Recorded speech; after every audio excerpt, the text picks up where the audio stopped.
So dunay mga signs kung dunay gitawag warning signs nga ang inyong kaminyoon padung na sa di maayo, no. Number one, kanang increase arguing and conflict, no. Sige na lang mo og lalis, sige na lang og bikil. So bantayan na siya, usa na siya sa mga warning signs.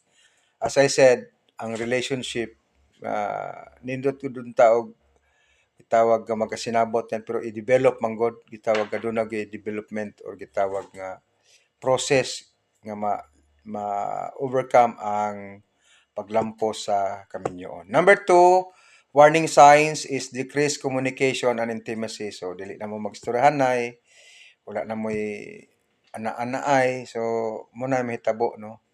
Number three, warning signs, emotional distance and disconnection. So dili na nimo siya mabati, no.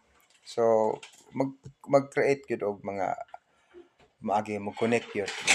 Lack of trust and respect. So lack of trust, wala na salig kay kuan na, no, wala na pud ang respect. So mo na bantayan na, no, sa mga warning signs sa panagbuwag. Feeling unheard, unseen or unvalued kanang labinas mga kababayan, no. Kitang mga lalaki maning kamot gyud nga matagaan pud nato sila, babalyo nato sila, no.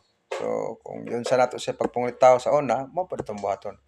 Increased criticism and blame. So mo na ni bantayan na ni ako say ingani pug kog batasan.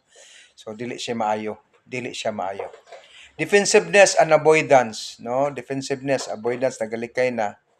Unya number 8 is feeling stuck or stagnant. So feeling nimo wa mo tubo ang inyong relationship.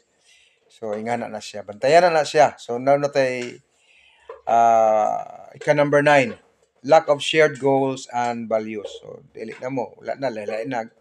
Murag magsakay mo bangka ba padulong mo sa gitawag nga loud nga ang isa ni bugsay dito sa tuo, ang isa ni bugsay dito sa wala.